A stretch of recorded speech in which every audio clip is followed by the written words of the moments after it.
vamos dar continuidade à nossa programação. Aqui vai ser a mesa redonda 1, com o título da mesa: Abordagem fenomenológica existencial do impacto subjetivo existencial da violência na adolescência e juventude, possibilidades terapêuticas a partir do método ADI-TIP. Queria chamar para compor a mesa a doutoranda Maria Clara Jost, psicóloga, mestre em Psicologia Social pela Universidade Federal de Minas Gerais e doutoranda pela mesma universidade. A doutoranda Célia Auxiliadora dos Santos Marra, psicóloga, pedagoga, mestre em Educação da PUC Minas e doutoranda. E a doutoranda Eunides Almeida, psicóloga, mestranda pela mesma instituição, pela Pontifícia Universidade Católica de Minas, especialista em Psicologia Clínica.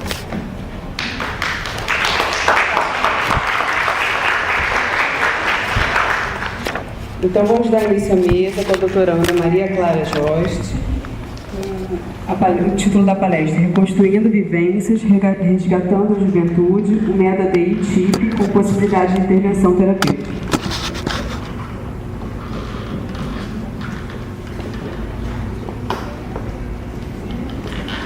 Boa tarde, tudo bem? Estão me ouvindo direitinho aí? Bom, então, gente, a minha parte aqui era um pouquinho maior que a parte das duas. Eu já conversei com as duas professoras, elas me dão um pouquinho mais de tempo, porque além de eu trazer a questão da problemática da violência, o impacto dela sobre a adolescência e sobre a juventude, eu vou trazer então para vocês essa proposta da metodologia da ETI. Então eu vou precisar então de um pouquinho mais de tempo, porque os exemplos, principalmente, quem vai dar vão ser elas, tá bom? Então acho que pode começar, tá? Então, primeiro, contextualizando a questão da violência, o fenômeno da violência é uma questão, um problema que vem acompanhando a história da humanidade ao longo dos séculos, né?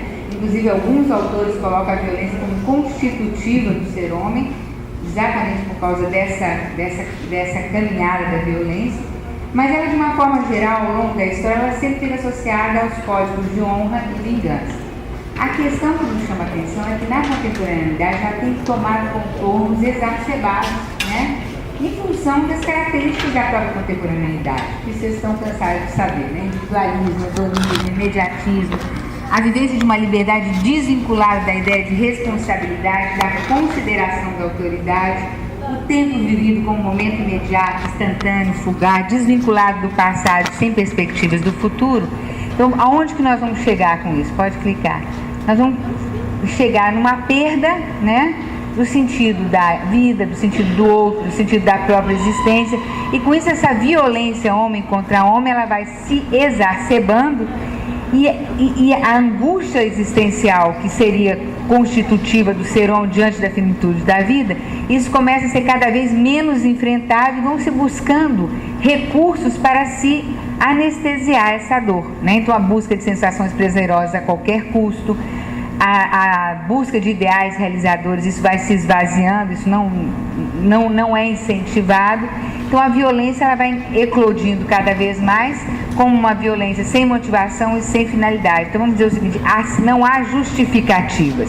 Se numa época anterior a violência ela aparecia em contextos de guerra ou de luta, seja lá do que for, de lutas de ideologias ou de classes, ela vai ficando cada vez mais esvaziada porque ela não está sustentada por uma ideologia. E é isso que a gente vai percebendo, eclodindo na juventude, na adolescência, e que vem aparecendo principalmente na juventude em conflito com a lei. Então vamos puxar mais um pouquinho, né? Os relacionamentos, eles são marcados pela indiferença, isso vai impactar nas subjetividades, principalmente sobre os adolescentes e jovens que, por suas características próprias, precisam acreditar na possibilidade de estabelecimento de relações de confiança, precisam vislumbrar um futuro passível de ser construído, e na ausência dessa possibilidade, nós vamos se instalando imagens de ruptura, fracasso, desconfiança, causando sofrimentos psíquicos e existenciais intensos que se externalizam muitas vezes no conflito com a família, com a escola, com a sociedade, com a lei. E por que eu chamo essas três dimensões aqui, a família, né? A escola e a lei? Porque eu vou pegar mais essa questão do conflito com a lei, a professora Célia vai falar da questão do conflito com a escola e a Eunice vai falar esse conflito que se dá nas relações familiares, tá bom? Então, se a gente trouxer a ideia de que a palavra violência, do latim vis, ela significa força, vigor, potência, e é nesse sentido que o Dadum vai falar que ela é constitutiva do ser homem, né? A gente pode perguntar, então, dentro desse contexto que eu coloquei rapidamente para vocês, umas pinceladas do contexto da contemporaneidade, para onde essa força e potência está sendo direcionada? Né? Para onde se está caminhando com isso? Qual o impacto da vivência da violência sobre o adolescente e jovem? Para onde esses meninos e meninas estão direcionando a sua necessidade, fidelidade a um ideal, ou ao seu desejo de revolucionar e transformar a sociedade, conforme também pontua Erikson. Então, são características que estão dentro de um contexto que começa a direcionar toda essa força, essa vontade de transformar o mundo ideal no sentido cada vez mais da destruição de si mesmo e dos outros. Isso eu só estou levantando as questões para vocês, né? Por outro lado, na grande maioria dos trabalhos teóricos que existem sobre a adolescência, inclusive trabalhos práticos, existe uma tendência, e isso que eu estou trazendo para vocês não é propriamente meu, né, uma articulação, ou de se cair para um psicologismo ou para um sociologismo, né? Ou você coloca esse menino como culpados ou vítimas, né? Ou como culpados ou como vítimas, nesses dois polos, né? O problema é que se você coloca a culpa no sujeito ou no adolescente, você esconde a ideia de conflitos sociais e acaba reforçando na sociedade a ideia de punição, que é uma questão que vários autores colocam, né? Então, já que o adolescente é responsável, ele faz porque ele quer, ele mata porque ele quer, então ele precisa ser punido. É a ideia muito da sociedade contra esse adolescente. Mas se a culpa está na sociedade, então o adolescente seria uma vítima, você acaba colocando, reforçando nesses adolescentes, eu estive muito com eles, a ideia de que se eles são vítimas, eles têm que se vingar de quem os colocou nessa situação. Então, eles têm que se vingar do sistema. Ora, quem são o sistema? Todos nós. Todos nós que não somos eles, que são os bandidos, né? Ou bandidos entre aspas, assim, porque eles se falam de si. Nós somos bandidos, vocês são os outros. Então, essa ideia de conflito, ela começa a ser cada vez mais acirrada. E a responsabilidade pessoal e a autonomia, como vítimas, né, acabam sendo enterradas nas estruturas do todo social cristalizado. Que é uma frase da Zaloar que eu acho muito significativa, porque se você fala que a culpa está na sociedade, você não tem por onde agir, porque a sociedade é um todo cristalizado, não tem nome, né? Ela é anônima, tá? Então, qual é a consequência dessa polarização do problema? A gente perde a visão de caráter de interrelacionamento constante desses dois polos, indivíduo e sociedade, aumenta os conflitos sociais, estreitam-se as possibilidades de solução do problema ou de enfrentamento, né? Então, aqui a gente está trazendo o conceito interativo de ato infracional, que é uma proposta do Mário Volpi, que vai defender essa unidade constante entre o indivíduo e o social, percebendo então o sujeito nem como autônomo, nem como dominado em termos absolutos. Quer dizer, a ideia é se manter nesse entre sujeito e sociedade aqui. Tá? Isso vai ser interessante e importante para vocês entenderem também a proposta da metodologia DI, que também quer ficar nessa interseção, tá bom? Então, em qual conceito, pode ir clicando, em qual conceito de subjetividade que nós estamos trabalhando? Começando com o conceito de Berger e Luckmann, né, e também de Gonzalez Rey, que vai partir lá de Vygotsky, que construiu o conceito dele de subjetividade, que é exatamente essa ideia de inter-relação constante, relação dialética. O homem exterioriza para o seu ser, para o mundo social, então uma relação de exteriorização, ao mesmo tempo que ele interioriza essa mesma sociedade, seus valores, a cultura, como uma realidade subjetiva, dotada de sentido. Então não é nem subjetiva nem objetiva, é uma relação dialética onde esses dois processos estão envolvidos o tempo todo. No momento que ele se exterioriza, seria um processo de objetivação. No momento que ele interioriza, é um processo de subjetivação, mas o sujeito vai agindo no mundo o tempo todo, né? Então a interiorização seria essa base para a compreensão dos outros e do mundo. E a subjetividade, dentro desse contexto, seria a relação dialética entre o individual e o social. Tá claro para vocês, gente? Eu só estou trazendo os conceitos por onde que nós vamos trabalhar, tá? Pode clicar mais uma vez. E como é que nós estamos pensando nessa estrutura, pode clicar mais uma vez, nessa estrutura humana, que é uma estrutura pode clicar mais uma vez, que seria então 3 dimensões, 3 estruturas, né? Que se interrelacionam continuamente e que se relacionam, pode clicar, não, pode voltar um pouquinho, só para ficar mais fácil, aí depois a gente dá uma repassada ali, né? O corpo próprio, como é que ele vai sendo estruturado e construído? A partir da relação que o sujeito vai criando com o seu corpo, né? Com o mundo que o rodeia, aí vocês vão lembrando dos conceitos fundamentais de Heidegger, de Binswanger, né? Do Umwelt, do Mitwelt, o psiquismo, que é essa relação do sujeito que se relaciona com os outros sujeitos humanos, a relação com o outro, mas que vai supra-assumindo, usando a expressão de Hegel, o corpo próprio. Então não é que uma é superior à outra, mas uma sempre vai incluindo a outra, né? Superior no sentido de incluir a anterior. E a dimensão noológica, usando a terminologia de Viktor Frankl, né? Se a gente pensar então dentro da psicoterapia existencial, seria a dimensão do espírito, que é esse sujeito, esse homem que se relaciona com aquilo tudo que o transcende, que é, o Viktor Frankl vai falar dessa busca de algo mais, dessa relação com o outro, de uma busca de um sentido, tá? Essa divisão nessas 3 dimensões é do Henrique Vaz, mas ela corroba toda a postura da fenomenologia existencial, tá bom? Então aqui só para passar, né, a dimensão estrutural do corpo próprio. É esse corpo que, por meio da sua materialidade espaço-temporal, insere o homem no mundo, a partir da categoria da objetividade. A dimensão estrutural do psiquismo, que retira o homem de sua imediaticidade com o mundo, por meio da categoria, então, da intersubjetividade, ao sujeito com o outro, lembrando que o sujeito humano sempre dá um significado pessoal a tudo aquilo que ele vive. E é nessa ligação, nesse estabelecimento, nessa significação que ele vai dando, na relação que ele estabelece com os outros e com o mundo, é que ele vai construindo seus autoconceitos e sua autoimagem. Então isso aqui, gente, vocês vão prestando atenção, porque vai ajudando vocês a entenderem um pouquinho melhor onde que a metodologia ADI entra aí, tá? E a dimensão estrutural do espírito, ou noológica, que é essa dimensão por meio do qual o homem se questiona sobre o sentido da vida, sobre o valor de sua existência, e que é constituída nessa relação do homem que busca algo que vai para além dele mesmo, e para além do sentido pessoal da própria vida, tá? Então, num trabalho anterior, foi exatamente a dissertação de mestrado, eu estive então trabalhando com esses adolescentes, entrevistei exatamente dentro da instituição, né?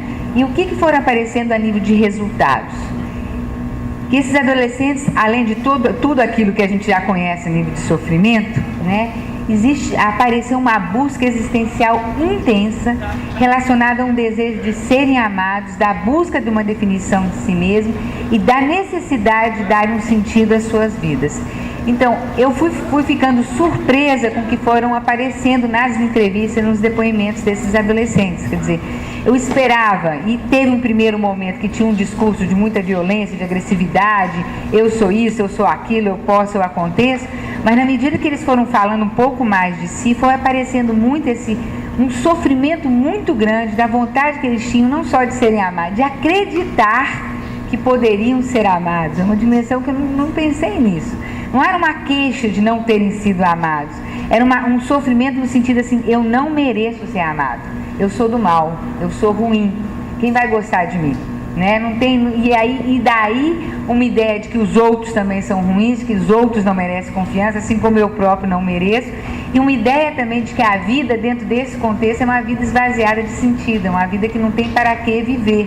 E aí a gente começa a entender como é que esses meninos se lançam para a morte todos os dias.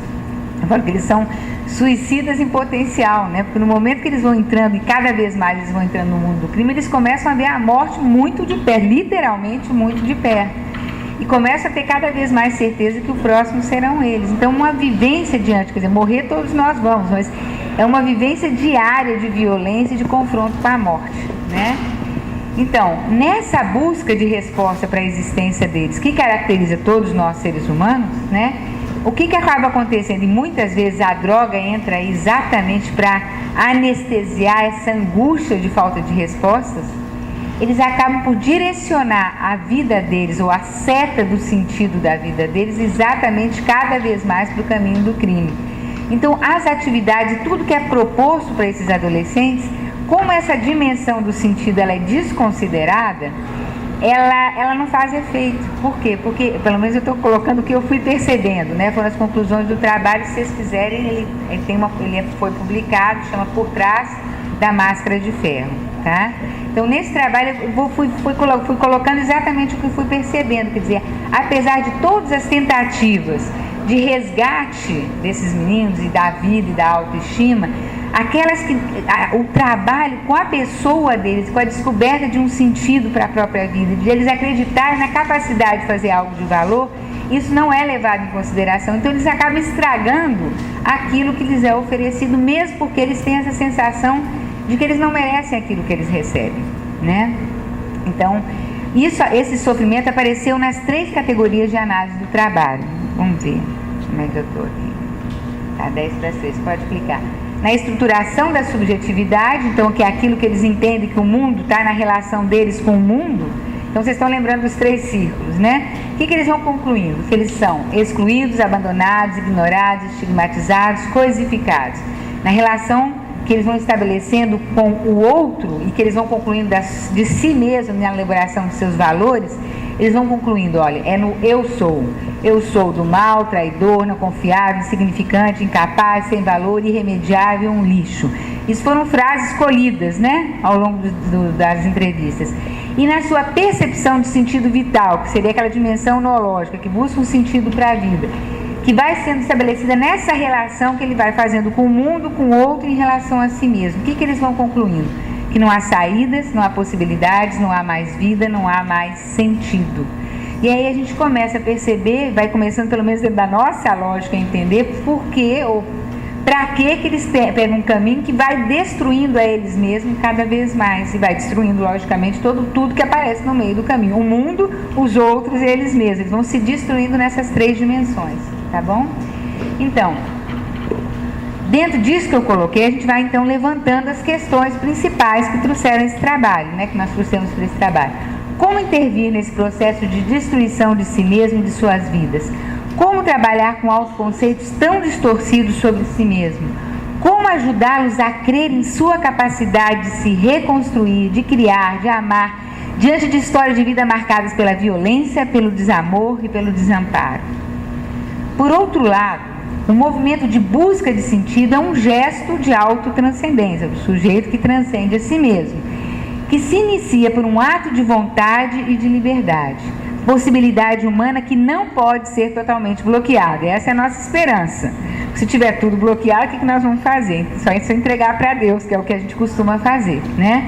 Mas se a gente pensar que essa dimensão da liberdade, essa dimensão da vontade, que essa dimensão de busca de sentido não pode ser, por processos externos, totalmente bloqueada, ela não pode ser. Mas que elementos, então, essa seria a próxima pergunta, que poderiam acionar a sua vontade de querer inverter esse direcionamento vital que deram às suas vidas? Então nós temos uma pergunta é um pouco mais profunda, né? Ou seja, como agir nesse nível da vontade, nesse nível do querer, né? Porque muitas vezes as pessoas ficam chocadas quando falam com esses meninos, que ele fala, não, eu que quis, eu que escolhi esse caminho, eu que quero, eu não quero sair disso, né? E esse eu quero e esse não quero, ele está muito perturbado por todas essas vivências. Quer dizer, não dá para a gente acreditar nesse querer como um querer dessa dimensão noológica, mas como agir nessa dimensão, né? Então, nesse contexto que eu gostaria então de trazer para vocês a proposta de intervenção terapêutica da terapia de integração pessoal, por isso que é TIP, terapia de integração pessoal, porque se quer trabalhar com esse todo, com essas 3 dimensões humanas em terapia, e um método de abordagem direta do inconsciente, por isso a DI, e aí eu vou explicar mais ou menos para vocês por quê, mas porque a gente pretende trabalhar com os conteúdos que são trazidos ao longo do processo terapêutico, os conteúdos então do inconsciente, mas entendendo o inconsciente principalmente não como inconsciente tal como nós todos conhecemos, o inconsciente tal como Freud o descreveu, mas o inconsciente mais nesse sentido intuitivo, que é um inconsciente mais amplo, né? E que é um inconsciente mais pré-reflexivo e que tem conteúdos, mas são conteúdos vividos, de vivências, ou retomando Jung lá, que a gente vai percebendo que quando você trabalha com o inconsciente de forma direta, ou seja, sem interpretações e sem análise, as pessoas trazem conteúdos de vivências, que depois as professoras vão dar esses exemplos, e que são vivências que foram registradas, mas pré-reflexivas, ou seja, não houve um raciocínio prévio em cima disso. Mas vamos aos pouquinhos, não vou me adiantar aqui não, tá? Esse método foi criado pela doutora Renate Yoshi Moraes e começou a ser elaborado a partir de 1975. Alguns aqui ainda não tinham nascido, né? Então, veja, é um processo novo no sentido da quantidade de informações novas que ele traz. Exatamente porque ele trabalha diretamente com a vivência e com a intuição. Mas não é necessariamente novo a nível de tempo, porque ele já tem um bom período, né, um bom tempo de existência e de experiência clínica, e ele surgiu com essa vontade da doutora Renate, né, de trabalhar com sofrimentos psíquicos, psicossomáticos e psicoexistenciais que foram aparecendo no consultório, tá bom? Então, ele é o processo então psiconossomático, né, então no sentido de sentido ou de noológico, psíquico, soma, porque há uma esse sofrimento todo ele é externado no corpo, isso não é novidade, né? Mas essa ideia de trabalhar com esse todo é um processo que surgiu como um processo de pesquisa, então ele foi sempre o tempo todo questionado, perguntado, a pessoa de olhos fechados, ela ia descrevendo o que ela ia percebendo, mas ela não estava hipnotizada, porque senão ela não era a intenção que houvesse uma obliteração da consciência, mas só uma concentração enfocada sobre temas que iam surgindo a partir das perguntas do terapeuta, e a pessoa ia respondendo não num nível racional, apesar dela estar consciente, mas a partir de uma percepção intuitiva ou uma percepção não consciente, no sentido de ela não estar consciente daquilo, mas ir descobrindo na medida do processo terapêutico, tá? Ela já conta com atendimento de mais de 100 mil pacientes, então não é uma experiência pequena, né? E foi estruturado para ser um processo de curta duração, de 10 a 15 sessões. Então nós temos essa possibilidade de fazer trabalhos e pesquisas como a gente tem feito, né? E porque a gente tem esse processo, a gente pode fazer um teste começo, meio e fim e ir vendo esse acompanhamento, mesmo longitudinal, ele é um longitudinal já com a terapia completa, depois tem momentos de reforço da terapia, mas não é uma terapia de anos de duração, tá bom? Então, e no final eu vou trazer alguns congressos, artigos e trabalhos que foram mais recentemente publicados para aqueles que estiverem interessados, tá? Então, no início, ela utilizava algumas técnicas da hipnoterapia, principalmente as técnicas de relaxamento, mas aos poucos a doutora Renate foi desenvolvendo uma técnica específica de questionamento com o objetivo de permitir uma interiorização cada vez mais profunda e possibilitar a percepção dos fatos emocionais registrados, então, no inconsciente intuitivo da pessoa, de forma consciente e direta, ou seja, sem interpretações e racionalizações. Vamos clicando, senão me detenho muito, né? Para possibilitar isso, eu vou trazer uns desenhos na próxima slide. Em vez de você levar a pessoa a falar, em vez de você buscar aflorar o inconsciente ao consciente por meio da fala, e que leva à racionalização, você vai treinando a pessoa, vai chamando um processo de inversão direcional, que a pessoa vai atingindo com as perguntas cada vez mais o inconsciente de forma direta, mas não racionalizada. E permitir um processo progressivo. Então, em vez de ser regressivo, como na hipnose, você parte das raízes psíquicas, e quanto mais na infância, e principalmente a gente vai percebendo que a pessoa traz conteúdos de vivências do útero materno, quanto mais próximo do momento da concepção, mais fortes são essas raízes e mais profundos são esses registros. Então a gente na realidade parte da base, e os momentos posteriores, ou que seriam os momentos traumáticos, eles já vêm como uma consequência desses registros de base, que já começam a ser feitos desde o útero materno. Mas como ela está consciente, você tem essa possibilidade que a pessoa perceba, descreva e compreenda o significado dado aquilo que foi vivido por ele. Ou seja, ao longo desse processo que a pessoa vai percebendo os fatos vividos, ela não só descreve o que ela está percebendo, mas ela vai dizendo o que ela conclui da situação, olha, sujeito, mundo, das pessoas envolvidas nessa situação, sujeito com outro, e de si mesmo, que é essa conclusão que ele tira a partir de si mesmo, que dá um sentido à vida dele, que pode ser, pelo que vocês estão concluindo agora, também negativo. ele pode fazer na realidade de si mesmo o contrário do que ele deveria ser a partir dessas vivências, mas existe uma dimensão de liberdade que pode ir mudando essas compreensões, e é com isso que a gente conta a partir de uma percepção melhor daquilo que foi vivido. Vamos puxar mais um pouquinho, né? Então, a gente encontra respaldo para essa vivência. Veja, essa terapia ela foi sendo elaborada a partir da prática. Depois que a doutora Renata foi procurar autores que poderiam ajudá-la a corroborar o que já estava acontecendo na prática clínica, né? E um desses autores que ajuda a nos compreender essa capacidade da intuição, do inconsciente intuitivo, é o Bergson, que ele vai definir a intuição como essa capacidade humana de conhecimento imediato e direto dos fatos e acontecimentos que permite uma visão simples e global, sem necessidade da mediação do discurso. Olha, é exatamente isso que a gente percebe. Mas a pessoa, ela usa o discurso, mas para dizer alguma coisa que ela está vendo ali. E quando ela descreve realmente uma linguagem simples, fácil, coloquial, a partir de uma vivência, de uma descrição. Eu vou dar alguns exemplos para vocês. Então pode clicar mais um pouquinho, né? Então isso aqui é quando acontece a racionalização, que foi colocada por Freud, né? E nesse contexto seria impossível acessar os fatos do inconsciente tal como eles se sucederam, e foi em função dessa ideia que Freud colocou, que ele fez, então elaborou toda a psicanálise para ajudar a interpretar esses conteúdos. Mas mesmo Freud vai falar dessa dificuldade que a pessoa, quando ela fala daquilo que foi vivido, ela mesma já faz uma interpretação, e essa interpretação vai sofrendo alteranças ao longo do tempo. Pode clicar mais uma vez, só um pouquinho. Então, ao invés, a proposta, pode clicar 2 vezes. Ao invés, então, da gente aflorar o inconsciente ao consciente, a proposta é de treinar a pessoa a ter esse acesso direto a esses conteúdos do inconsciente. E quando a gente fala de acesso direto, pode clicar mais uma vez, eu vou chegar ali, né? Porque na hora que você vai perguntando, a pessoa vai chegando numa descrição de um sofrimento específico, pode ser positivo também, tá? Mas quando a gente está falando de sofrimento, né, de alguma coisa que foi vivida para ela, é que é nuclear, é um núcleo emocional. E o que a gente vai percebendo é que não existem muitos núcleos, mas vamos puxar um pouquinho mais para frente, né? Então não há necessidade da interpretação, pode clicar mais um pouco, nem hipnose, mas pode clicar mais um pouquinho, né?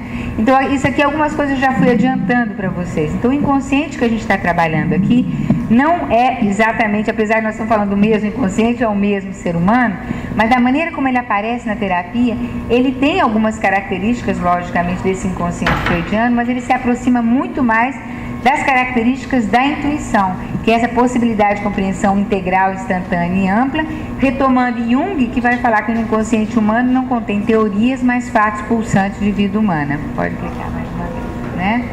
Então, por meio desses fatos, gente, as pessoas vão descrevendo assim: eu estou vendo, o que você está percebendo? O terapeuta vai perguntando: eu estou vendo uma criança de 2 anos sentada na sala da casa da minha avó. Quem que é essa criança? Sou eu. Então a pessoa vai se descrevendo. Então ela tem uma percepção distanciada de si, tal como Viktor Frankl também fala, essa capacidade de autodistanciamento que o ser humano tem. Ela olha para si mesma, mas quando ela fala de olhando para si mesma, é um olhando para si mesmo que pode ser em qualquer idade, inclusive dos momentos atuais. E ela vai descrevendo: estou sentada na casa da sala da minha avó, mas o que está acontecendo? E a pessoa vai revelando, ela vai desvelando alguma coisa que já está lá, ela está coberta, ela vai descobrindo. E o terapeuta vai fazendo perguntas e ela vai respondendo, né? Mas o que está acontecendo com essa criança? Não sei, ela está de cabeça baixa, ela está encolhida, e às vezes a pessoa, quem trabalha mais com essa questão do corpo, né? A pessoa vai, às vezes, a gente não quer que haja uma catarse, mas às vezes ela mesma vai se encolhendo naquele momento, a gente fica distanciado, fica sereno, ela está chorando. Mas o que está acontecendo que ela está chorando? Que ela está sentindo uma tristeza, nossa, eu também estou sentindo uma dor aqui, afasta, distancia. Quer dizer, a gente não quer uma catarse, a gente quer que a pessoa consiga olhar de novo para aquele sofrimento que ela, na grande maioria das vezes, não lembra. Se ela traz, às vezes ela traz uma coisa que contaram para ela, que você pensa 2 anos, 1 ano, a memória já não é mais a memória consciente, né? Então, o que está acontecendo? Ela está se sentindo assim sozinha, como se ela estivesse solta no espaço. Mas o que houve? O que aconteceu para essa criança estar assim? Olha mais distanciado. Eu estou vendo meu pai e minha mãe estão brigando. Meu pai está gritando para minha mãe, está dizendo que não aguenta mais essa vida, que ele vai sair de casa. Lógico que isso não vem assim nesse chofre, não, né? Às vezes vem muito rápido, mas você vai... Mas o que está acontecendo? O que o pai está dizendo? Vai encair. O que você que está vendo? O que você está pensando disso? O que você conclui disso? Ó, a conclusão, que eles não se amam. Mas por que você sofre tanto se eles não se amam? Eu não tenho lugar no mundo. Eu não sou amado. Eu não deveria existir. O que você pensa de você como eu? Eu sou um estorvo. Então, essa conclusão da pessoa sobre si mesma, que é elaborada de forma pré-reflexiva, ela aparece como um código existencial. Esse eu sou um estorvo, essa pessoa continua carregando, ela está com 50 anos, a sensação que ela tem é de ser um estorvo até hoje. Essa foi a queixa da primeira sessão. Eu tenho uma sensação que eu incomodo, que eu não tenho lugar no mundo, que eu estou sobrando, uma sensação de que eu estou solto no espaço. Olha a descrição da criança, né? E a sensação que eu estou sempre atrapalhando, onde eu estou, que eu atrapalho. Então essa ideia, eu sou um estorvo, essa pessoa continuou carregando ao longo de toda a existência dela. Então por isso que a gente fala que é um núcleo que aparece como matriz fundante de uma ideia, que é o resultado daquilo que a pessoa elaborou sobre si mesmo, sobre o outro e o mundo, e que passam a agir ao longo da vida dessa pessoa como ordens existenciais.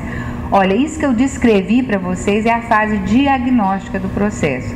Depois tem a fase terapêutica do processo. É um processo circular e que a gente vai fazendo sessão por sessão, tá? Então, continuamos.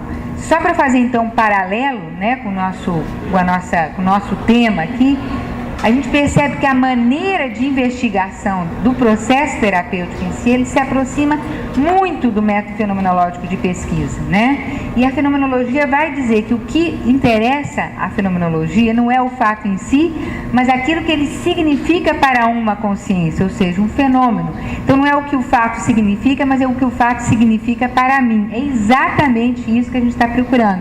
E ela se dá de forma imediata, uma apreensão imediata da realidade. A fenomenologia também fala que esse conhecimento da realidade é intuitivo. E eles buscam intuir a essência por meio da redução e idética. E o que é isso? É você reduzir o fenômeno àquilo que ele tem de mais essencial, ao sentido que aquele fato teve para uma consciência. Então, no caso desse que eu contei para vocês, qual que é a redução fenomenológica? E quando a gente vai perguntando, até chegar na essência, no sentido que essa pessoa deu àquele fenômeno. No caso desse que eu contei para vocês, a ideia sobre si é de ser um estorvo, né? E o processo de redução transcendental na psicoterapia fenomenológica é exatamente esse processo de ressignificação do vivido, que é a nossa parte da fase terapêutica, tá? Então, essa fenomenologização, eu fico treinando essa palavra em casa, do fato em si, é chamado dentro da metodologia da EDCHIP de frase registro. Seria aquilo que a pessoa concluiu de si mesmo. Então podemos clicar mais um pouquinho. Então, a partir das queixas que a pessoa traz, mas na realidade para nós não interessa muito a queixa em si. A gente, quando a pessoa vai falando de um monte de sofrimento, de queixa, de sintomas físicos, psicológicos, existenciais, a gente entende que está dentro dessa rede e que a gente precisa descobrir aonde que está esse núcleo que se ramifica para essa grande rede de sintomas, que não são semelhantes. Então, no caso, por exemplo, as pessoas, uma das queixas era essa sensação de vazio, de não ser bem-vindo, de ser excluído. Mas tem outras pessoas que falam de uma sensação de agressividade, uma sensação de estar sendo perseguido, que todo mundo... Então, os sintomas são muito diferentes. E às vezes em função de um sofrimento parecido, mas que teve um significado pessoal e único para aquela pessoa que viveu, tá? Então, pela repetitividade dos fenômenos, alguns tipos de sofrimento e de soluções a gente percebe como semelhantes, mas não o que significa de pessoa para pessoa. Então, a gente está exatamente nessa interseção, aquilo que é singular e específico de cada um, mas dentro desse singular existem aquilo que você reconhece como comum. Por exemplo, um sofrimento que aparece, que a professora Eunice vai colocar muito, né, que aparece muita frequência, é o sofrimento desse exemplo que eu trouxe para vocês, da briga dos pais.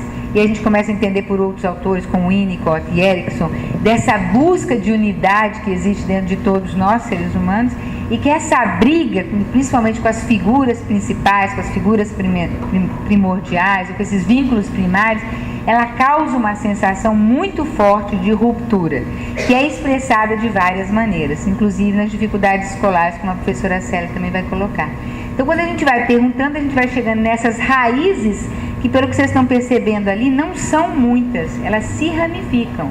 Então, se a gente conseguir tratar, descobrir qual o sofrimento, em função do que foi gerado essas ideias sobre si mesmo, eu sou um estorvo, não deveria existir, eu estou sobrando, né?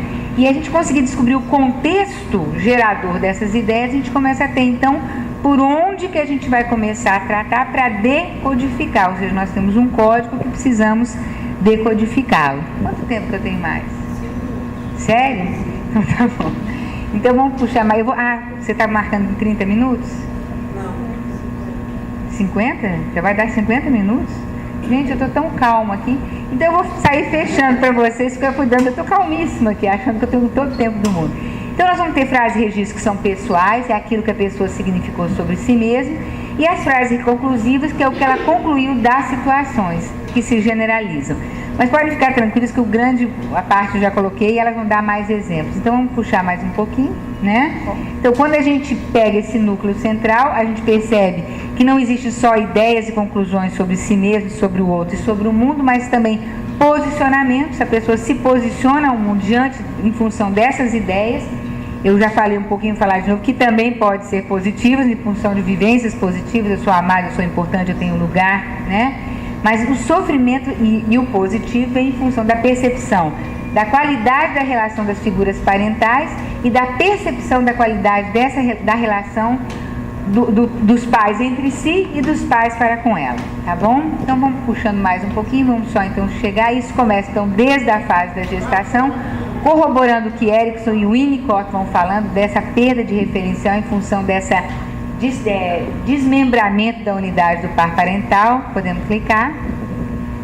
Então nós já falamos dessa distinção entre o inconsciente psicológico e emocional, que é o emocional e psicológico é o que eu sofro, e o neurológico é como eu me posiciono, que é a partir do eu pessoal. Então não é o trauma sofrido, mas o posicionamento assumido, que dá ao fato seu significado e valor, corroborando Franco, que vai falar que o ser humano tem condicionamentos, mas ele é potencialmente um ser livre. Pode mais uma vez? Pode clicar, né? Com isso nós vamos conseguir uma nova percepção e compreensão do vivido, novas decisões em torno do vivido, uma desconstrução da rede de distorções formadas em torno dessas conclusões, a reativação das capacidades e potencialidades, porque na medida que a gente vai fazendo essa parte terapêutica toda do processo, a pessoa então vai descobrindo capacidades e potencialidades que já estavam lá, mas que estavam bloqueadas em função do sofrimento, e permite uma mudança de atitudes e posicionamentos, tá? Então esse aqui é o processo circular. Então a gente vai questionando, até chegar no posicionamento, né, o que eu concluí da situação do outro de mim, e aí a gente vai fazendo todo um processo que também é de perguntas, também é questionado, procurando dentro desse inconsciente intuitivo aquilo que teria capacidade para essa pessoa desmanchar o código existencial. Então não é nada que o terapeuta faça, isso é muito importante, não vem de fora para dentro, né? A gente procura dentro da pessoa aquilo que dentro dela seria uma resposta, teria a força de desmanchar esse nó, que é a fase terapêutica, e isso é feito sessão por sessão, tá? Então são 10 a 15 sessões, a gente consegue pegar essas raízes e consegue fazer, porque é muito rápido. Quando a pessoa aprende a trabalhar com o inconsciente, ela vai muito rápido. E você consegue fazer então uma grande desmanche dessas redes, e aí as pessoas realmente têm um testemunho muito grande de mudanças, né? Profundas em função disso, tá?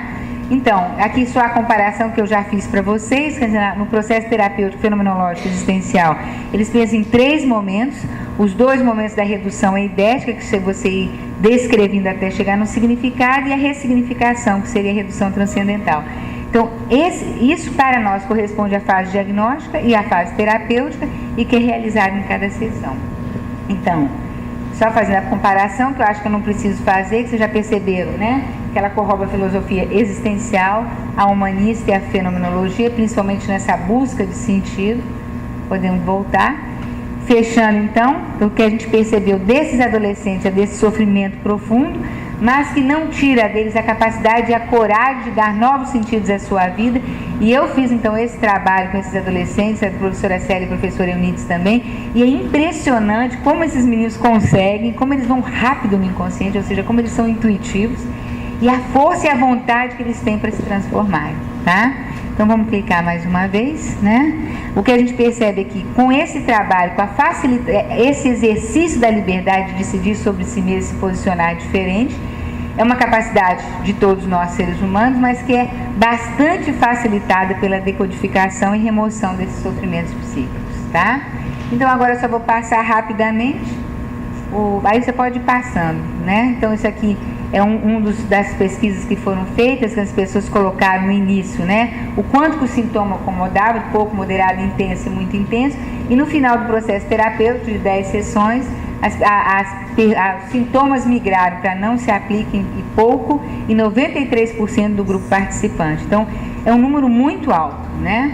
Então, aqui são os congressos que a ADI já foi apresentada, que eu não vou citar, pode ir passando, depois quem quiser que tiver mais interesse. Os artigos publicados, inclusive o que foi publicado na revista Teoria e Pesquisa, tá, aquele primeiro ali, não, 2006, está mais para frente, pode clicar mais um pouquinho. Pode clicar mais para frente. É só porque esse é mais fácil de encontrar. A influência das percepções maritais e parentais sobre relacionamento de conjugalidade, contribuições do método ADI-TIP. Isso foi apresentado no Congresso Psicologia, Ciência e Profissão. Também foi apresentado no COMPSI, mas tem um artigo que não está aí, vamos ver mais para frente. Mas tem esse mesmo artigo, como artigo publicado na revista Teoria e Pesquisa, Psicologia, Teoria e Pesquisa. Influência das percepções maritais e parentais sobre relacionamento de conjugalidade, método ADI-TIP. Isso é só para quem quiser mais informações, pode clicar mais um pouquinho, só para a gente chegar no final. Então são os últimos artigos, os livros publicados. Tem 2 livros escritos pela doutora Gisela Renati, tá? Pode clicar mais um pouquinho. São 100 mil clientes que foram atendidos até 2010, 87 psicólogos, 67 alunos. Ela já é aplicada na Alemanha, na Áustria, Itália, Espanha, Portugal, Peru e Argentina. Então é só para dizer que também é pioneiro, é do Brasil, por mais que a gente desconfie, né? Mas assim, não é um fenômeno que é possível só no Brasil, quer dizer, a gente tem percebido isso em vários outros locais, tá? E essas são as parcerias sociais, e eu acabei. Com quanto tempo de atraso?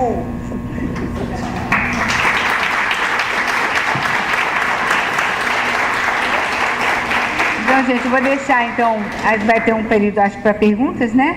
E eu vou deixar os exemplos mais por conta, então vou dar para vocês. Dando continuidade à mesa, professora Célia Auxiliadora, com o título da apresentação, o jogo intersubjetivo do vivido, violências escolares e as contribuições do método ADI-TIP. Então, meus colegas, boa tarde. É um prazer imenso estar aqui reunido no lugar da gente, né? A Maria Clara falou porque a ela coube mais tempo até para colocar sobre o método, e o que eu tenho a dizer, e eu acho que eu vou ter que saltar algumas coisinhas aí, mas a gente consegue.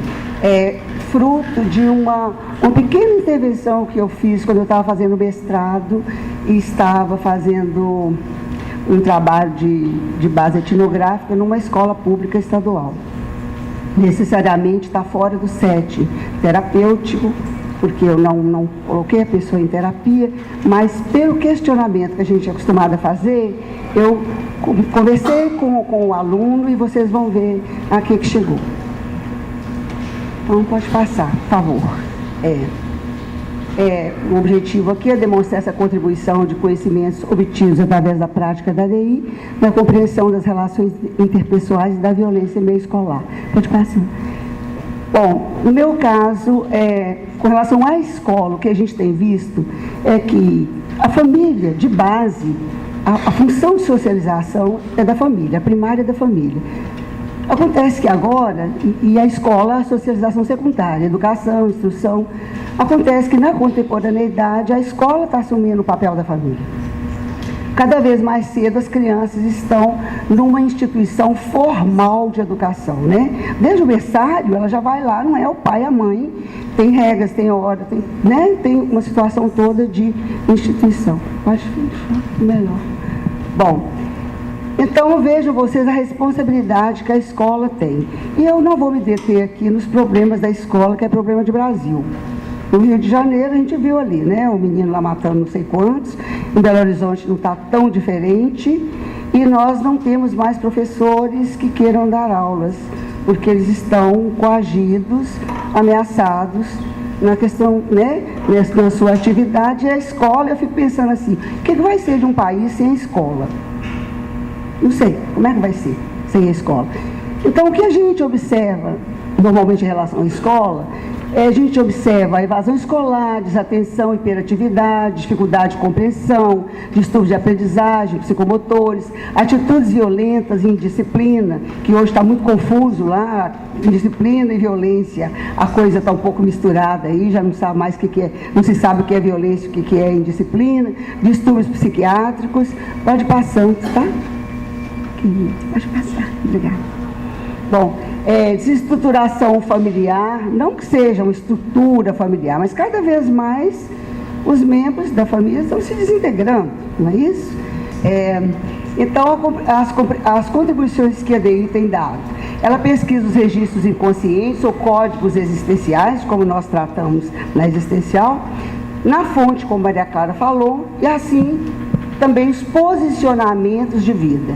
Eu queria até dizer para vocês que quando a Maria Clara falou, pode-se levantar a preocupação, mas é um determinismo? Não, não é um determinismo, porque nós, assim como a gente tem os códigos existenciais negativos que nos fazem fazer aquilo que a gente não quer fazer, nós temos também os positivos que nos fazem, inclusive, estarmos aqui juntos, vivendo, enfrentando suas dificuldades. Então, isso não é um determinismo. Simplesmente, quando a gente vai à fonte, a pessoa percebe o que é que ela faz ao longo da vida, que tem um vínculo com esses primeiros registros, esses códigos, essas vivências cristalizadas da forma como se mostrou vivido. Então, esses códigos positivos ou negativos, que são construídos desde a infância, a maioria no útero materno, principalmente, funcionam como verdades emocionais que causam um grande impacto na vida das pessoas. Você pode passar, Minas? Esses registros negativos são decorrentes dessas desinteligências, que a Maria Clara disse, dos pais entre si, dos pais para com a criança, e que muitas vezes são inspirados nos próprios modelos dos seus pais, dos seus avós, dos seus bisavós, aquela transgeracionalidade falada também na existencial. Como eu disse aqui, esses registros são decorrentes das desinteligências dos pais, que por sua vez se inspiram nos seus pais e ancestrais, e ou decorrem de atitudes de desamor diretamente com a criança. Às vezes eu não quero este filho, eu não mandei você ficar grávida. Então, para que mais um aqui, esse chorão aqui? Só mais um é estropício, é só para atrapalhar. E acho que o menino não escuta e não faz ideia sobre isso. É possível decodificar esses códigos e reconstruir pensamentos e sentimentos em bases sadias. Fazer essa decodificação, essa ressignificação. Graças a Deus, porque a nossa liberdade ela é ampla. Então, a gente pode tolher um pouco da liberdade, mas nos resta ainda essa parte livre, inerente ao ser humano, que nos faz refazer aquilo que, diante de situações convincentes, nos fazem construir. Continuando? Isso. Eu já disse isso. Bom, o que eu quero colocar é que, diante desse trabalho que a gente fez, a gente tem colhido muitas frases, muitos códigos existenciais, e que quando a gente vincula como é que é isso na sua vida, as pessoas veem momentos onde ela está operando com base nesses códigos. É sempre sério? Não, claro que não é. Depende muito de um estímulo que está no dia a dia, que se faz muito semelhante àquele estímulo que esteve presente quando da construção daquele código. Então, como se alguma coisa apertasse o botãozinho que estava adormecido, e esse botãozinho entra em ativação. Então, é um punhado de frases registro, não posso ver, não existo. E na escola, a gente vê que são dificuldades de expressão e comunicação, de isolamento. Uma ideia de quero e não quero nascer. Então, essa incapacidade de terminar tarefas, dúvidas constantes. Isso aqui são coisas escolhidas durante o nosso trabalho. Nada está inventado por mim. Foi colhido de prontuários. Mãe e pai não amam, falta de confiança no amor das professoras, dos colegas. Então, o que eu estou trazendo aqui para a escola é aquele mesmo menino que a Maria Clara trabalhou, vindo daquela mesma família que a Eunides vai falar. Pode continuar. Sou burra, falta de confiança em enfrentar desafios, introversão, não mereço coisa boa. Então nós temos reprovações, responsabilidades escolares, descompromisso. E quando a gente argumenta no setting terapêutico, a pessoa diz, é porque minha mãe quer que eu faça isso, que eu tire nota boa. Por isso eu não tiro, eu não estudo. Então se tem algum vínculo lá para trás, né? Então não quero. Então ela faz aquilo, o contrário, porque a resposta que ela está dando àquele registro negativo que ela tem. Pode continuar, por favor.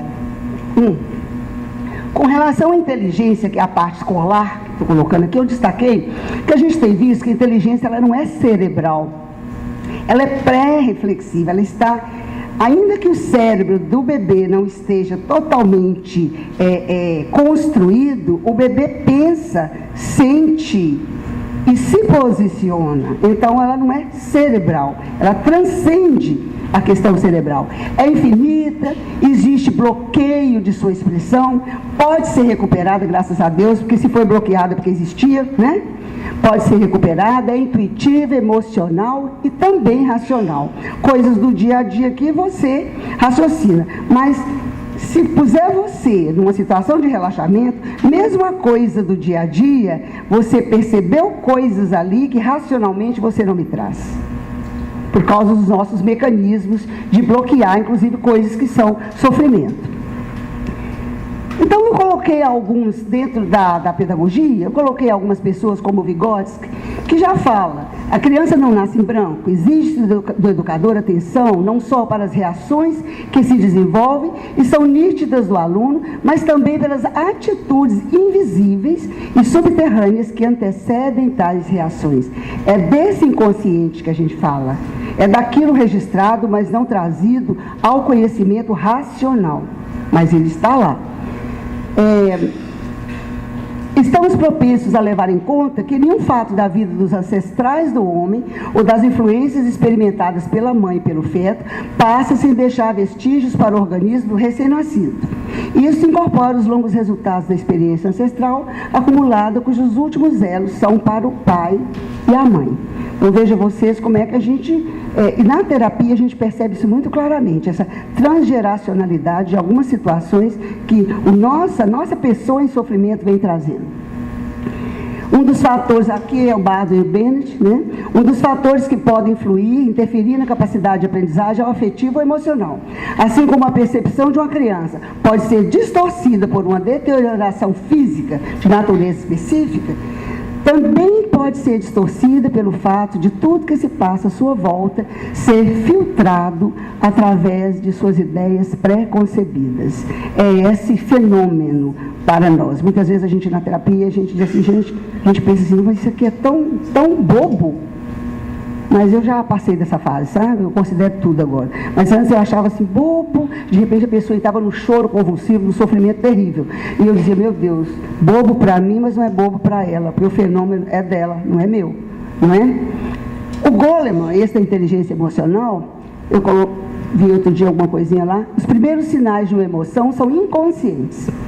Assim, ela pode ter um poderoso impacto da maneira como percebemos e reagimos, embora não tenhamos ideia de que ela está atuando. A mente emocional é associativa e elementos que simbolizam a realidade ou que fazem lembrá-la são para a mente emocional a própria realidade. Deixa eu passar. Então, o que a DI pode fazer? Ela pode agir. O relacionamento professor e aluno é um jogo de intersubjetividades construídas a partir das vivências positivas e negativas de base que compõem o processo de subjetivação de cada um e que minimizam ou acirram os conflitos na escola. Vejam vocês, nós temos pessoas interagindo, professor e aluno. Até meu tema do doutorado agora é olhar o lado do professor. O lado do professor, pessoa. Aquele professor que também é passível de trazer esses registros, os positivos e também os negativos. E o que fazemos nós em relação a esses professores, para ajudá-los também? Né? Bom, um exemplo. Agora vem o meu exemplo lá na sala com o aluno, quando eu estava fazendo a pesquisa de mestrado. Eu vi um aluno muito bravo, Era uma escola pública, estadual, de classe economicamente desfavorecida, embora cravada num bairro de classe média, mas que nenhum aluno do entorno frequentava a escola, cujo aluno morreu lá dentro, um balaço certeiro, e que quando eu estava lá eu tive que entrar debaixo do birô porque eu estava fugindo de bala também. Então, embora esteja assim, dentro de um bairro de gente como nós, assim, né? Os que estão lá são bem mais carentes economicamente. Então, eu estava ali numa escola de educação básica para pesquisar a violência em meio escolar. De repente, escuto uma discussão acalorada. De longe, eu vejo um adolescente fora de sala e a porta da sala se fecha com veemência. Mantive-me afastada, mas pensando numa forma de chegar ao adolescente. É professor e psicólogo, né? Não fico incomodado, né? Quer logo fazer alguma coisa. Depois de andar de um lado para o outro no corredor, denunciando o nervosismo, vejo sentado num degrau da escada, bem em frente à porta da sala. Cheguei e disse: olá. O adolescente nem me olhou. Sentei e me perguntei: você tem aula agora? Confirmou com a cabeça, caladão, né? Mas a vaca daquela mulher me pôs para fora, não gosta da gente. E começou a xingá-la com alguns palavrões. Eu fiquei quietinha na minha, só escutando. Ia sentado no degrau de cima e no degrau de baixo. A escuta a partir... eu fiz uns enxertos aí. A escuta a partir da DI enseja que a pessoa se defronte com a cena específica do sofrimento, que nos fala de um fenômeno impregnado na interioridade do ser, do qual esse momento é apenas um efeito. Eu já sabia que ele era um efeito. Não havendo condições de colocar o aluno em relaxamento, ainda assim, o questionamento da sua interioridade percorre um caminho específico de provocação do aparecimento das suas vivências, embora estivesse lá de olho aberto conversando comigo. Na terapia existencial, a escuta caminha para a ampliação da visão do ser, para que se dilate a compreensão, isto é, a percepção da relação intencional sujeito-mundo. Continuei o diálogo. Por que ela pôs você para fora? Ela sabe que eu não sei fazer o que ela pediu. Ela sabe que eu sou burro. Outra frase, né? É aula de quê? Merda da geografia. É para responder questionário, mas eu não entendo o que pergunta. Eu não quis fazer. Eu erro, os meninos vão rir de mim. Outra pontuação, pensei, os meninos vão rir de mim. Veja você, essa questão de amar e ser amado, né? De ser aceito. Onde eu parei? Vai pra... Aí mandou um palavrão que eu não vou falar, né? Não venho nessa merda de escola. Também eu tô com dor, tô com a cabeça doendo. Eu falei, bom, vou ficar na minha, um adolescente, eu não ia ficar lá, açucrinando a cabeça do menino. Eu fui na minha, calma, deu um tempinho. Então, eu comento, na maioria das psicoterapias contemporâneas entra em jogo uma experiência de desconstrução e desidentificação das identidades subjetivas que se tornam rígidas, impedindo um poder corresponder mais livre e flexível às demandas do mundo. Pode passar, por favor. Então, a frase registra, eu sou burro. A frase conclusiva, eu erro. São códigos existenciais, em geral, fundados em vivências de desamor do ser humano em algum momento da vida, a partir da gestação, e que podem funcionar como predições autorrealizadoras, lembrando aqui da Maria Helena, autorrealizadoras de fracasso, dificuldades de relacionamento, aprendizagem, de saúde, orgânica, emocional e outras mais. O medo do desamor se presentifica quando o adolescente diz, vão rir de mim. O referencial de amor é condição imprescindível para o desenvolvimento de uma existência autêntica e saudável. Deixa eu passar. Aí eu continuo, né? Você falou com a professora que você não sabe? Então, a DI utiliza a técnica do questionamento para compreender toda a trama vivida em um momento histórico que constituiu o fenômeno para a pessoa. O questionamento tem em vista trazer a cena do sofrimento do qual a pessoa se sente parte, na qual imprime seu significado. Aí ele me disse, para quê? É igual lá em casa. Se falo, ninguém acredita. Vejam vocês, a coisa está vindo, né? De lá para cá. Ninguém acredita. Quem? Perguntei. Todo mundo. Seu pai? Sua mãe? Que pai? Eu quase não converso lá. Lá é só briga, a gente fica com a cabeça quente, chega aqui é igual. Estão vendo como é que a coisa se repete? Continuando. Evidencia-se que tem raízes das experiências negativas de desamor na conjugalidade e parentalidade. as violências em disciplina, as dificuldades de aprendizagem, o medo do possível desamor dos colegas e da professora, traduzidos em rebeldia, a não confiança em si. Pode continuar. Continuei. Será porque a professora pediu para você fazer exercício, hein? Ah, para azarar. Será? Não seria melhor ela deixar você para lá, fazendo outra coisa na sala, né? Não. Ela quer me obrigar a fazer. Ela quer me obrigar a saber. Mas não é o papel dela? Imagina, se cada um fizer o que quiser lá dentro.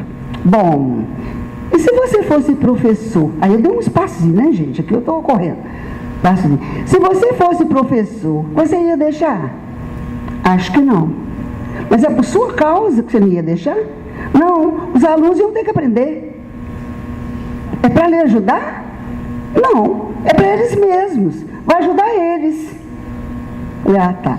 Então vamos lá. A DI auxilia o ser humano na busca da decodificação do fenômeno causador de sofrimento, ressignificando-o à luz do fato objetivo e se reposicionando a partir da nova realidade. Segundo Gomes, em 2009, na análise existencial, o objetivo principal do processo terapêutico é auxiliar o cliente a tomar consciência de sua realidade, conhecer seu modo de ser no mundo, escolher e decidir em função da realização de projetos que levem à concretização do sentido da existência.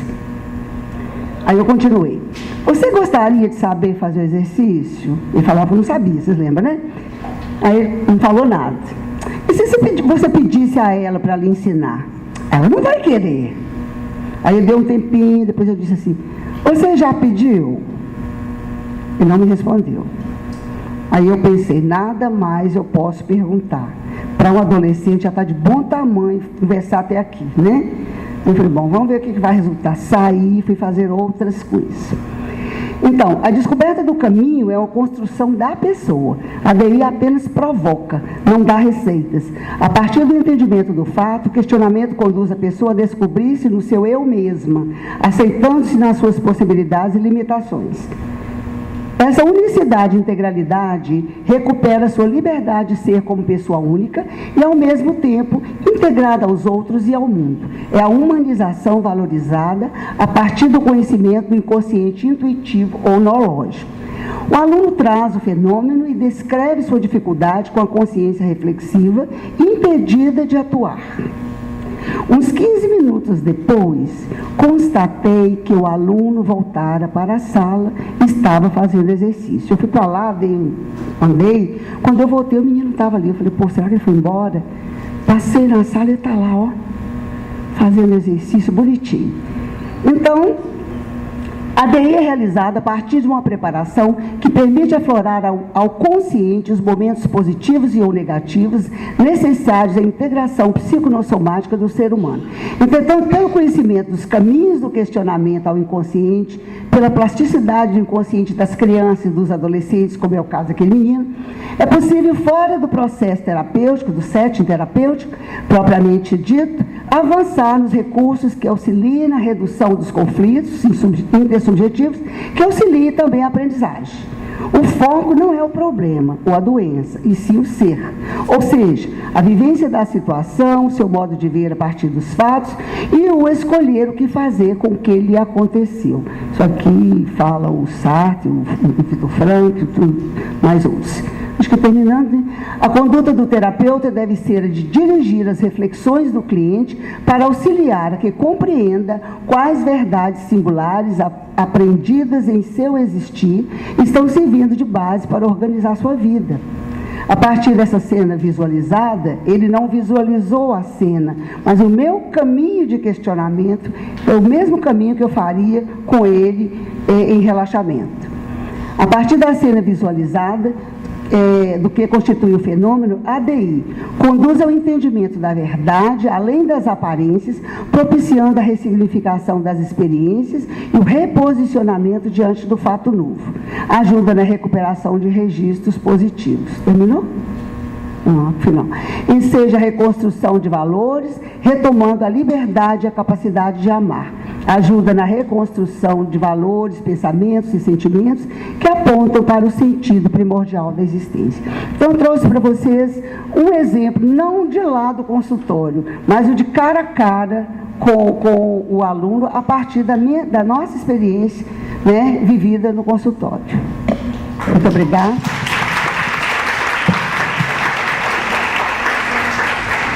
Obrigada, Célia. Dando continuidade, professora Eunides, com o título A Violência Conjugal, como os filhos significam essas experiências. Boa tarde. Bom, então toda essa conversa que nós vamos ter agora, nesses 15 minutos finais, ela se baseia em toda a estrutura que a Maria Clara já apresentou, sobre como que as pessoas vão percebendo, por detrás das suas queixas, dos sintomas que elas trazem para dentro da experiência da terapia, o que elas vão percebendo por detrás disso, ou seja, o que elas construíram nas suas primeiras vivências, e isso cai primordialmente na fase gestacional e na infância, ou seja, ali a gente vai percebendo que o modo como a pessoa se expressa no mundo, como ela vive no mundo hoje, os sintomas que ela traz, ele tem toda uma organização em torno da afetividade, da sua identidade, da sua subjetividade, e isso vai recair em núcleos muito fortes que a pessoa vivenciou de maneira especial nessa fase da gestação e de útero materno. Então, como muitas das queixas, que esses sujeitos eles traziam para a experiência clínica, elas caíam assim sobre duas bases, que era a relação desse sujeito que estava ali dentro do consultório, com o seu pai e com a sua mãe, mas também nessa base de como os pais se relacionavam entre si. Ela foi mostrando para nós, nesses mais de 100 mil casos já atendidos, não só no Brasil como no exterior, isso foi se repetindo de paciente a paciente, nos mostrando como que a questão da conjugalidade é fundamental na maneira como essa pessoa vai estruturando o seu eu e a sua existência. E aí, dessa maneira, particularmente, eu quis levar essa experiência clínica também para a minha formação em psicologia fenomenológica existencial e também para o mestrado. Agora estou trabalhando a questão da conjugalidade na contemporaneidade, mas como que é que os filhos, eles sentem os dilemas que se apresentam na relação entre o par parental, como que eles sentem, como que eles vivenciam, como que eles significam, como que eles trazem isso para dentro deles mesmos e depois como que eles externalizam esses significados que eles dão a essas vivências para o mundo, na sua relação com o outro também. Então aí, isso porque é claro que a gente sabe que a relação com as figuras parentais, elas são importantes na estruturação do eu, lá no começo da vida, a gente já sabe disso. Mas assim, esse enfoque sobre a conjugalidade que os próprios pacientes deram, então não somos nós que escolhemos esse olhar. Essa experiência, ela vem do olhar dessas pessoas que nos procuraram. É o olhar dessas pessoas, é essa repetitividade dentro do consultório, onde você faz uma escuta de todos os sintomas e no momento em que a pessoa ela é convidada a olhar para a sua interioridade, ela se espanta ao descobrir que grande parte dos dilemas, dos sofrimentos que ela está vivendo, das suas angústias que ela está vivendo no momento atual de sua vida, recai na maneira como ela percebeu a qualidade da relação entre os seus pais e na forma como ela se implicou nessa relação e os significados que ela deu a essa vivência, e aí a partir daí como que ela foi construindo e dando um sentido para a sua existência baseado nesses códigos existenciais que a Maria Clara e a Célia já falaram para vocês.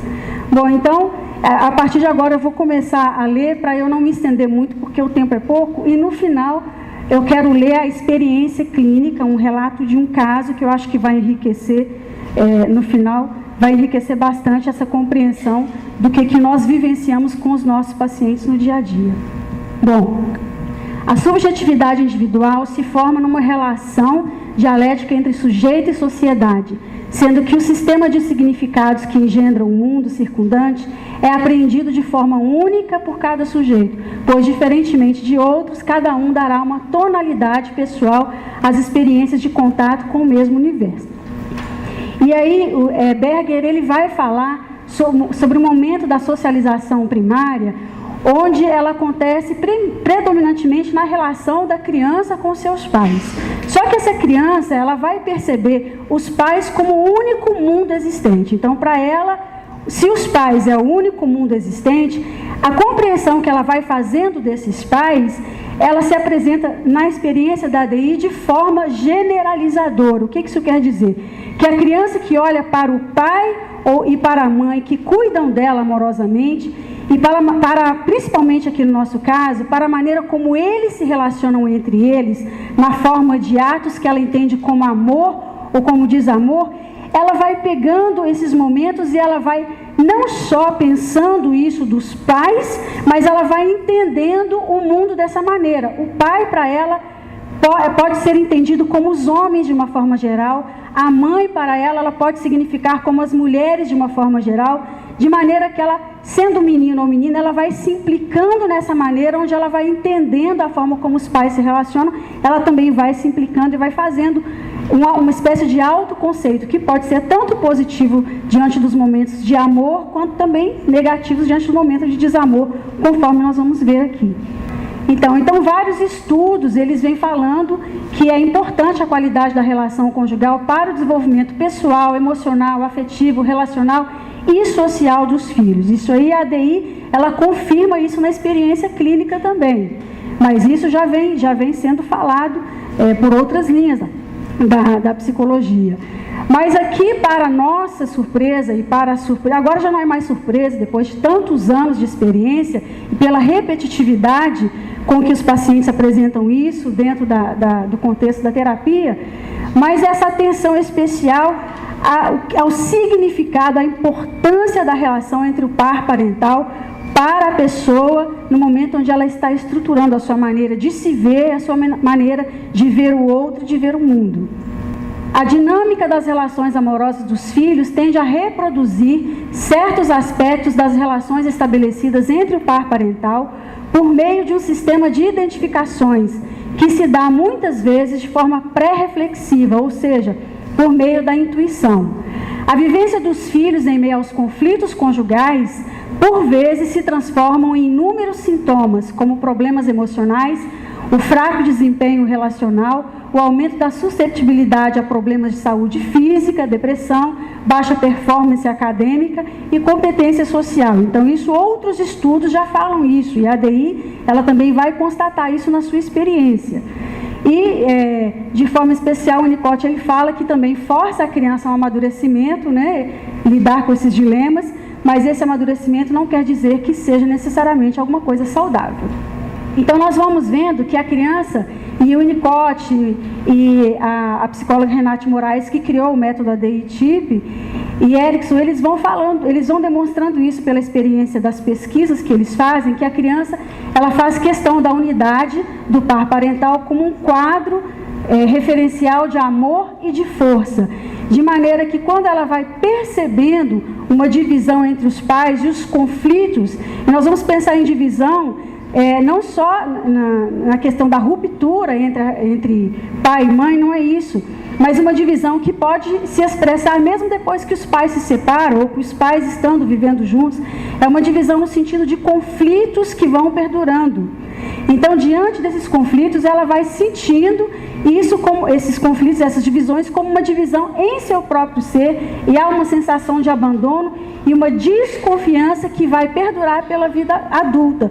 Uma desconfiança principalmente na possibilidade de amar o outro, de ser amado pelo outro. Então, isso aparece muito na experiência. A criança absorve inconscientemente, de forma pré-reflexiva, os conteúdos presentes nos desajustes conjugais dos pais, tomando a dinâmica da conjugalidade do par parental como modelo para suas relações afetivas com o outro e para com a sociedade. Então, a gente vê muitas, principalmente quando casais que estão em conflitos, que buscam, não só os adolescentes, mas os casais que buscam uma compreensão dos problemas que eles estão vivenciando, muitas vezes eles percebem que aquilo que eles estão vivenciando como conflitos no dia a dia deles, na experiência de vida conjugal, é uma repetição dos modelos conjugais parentais.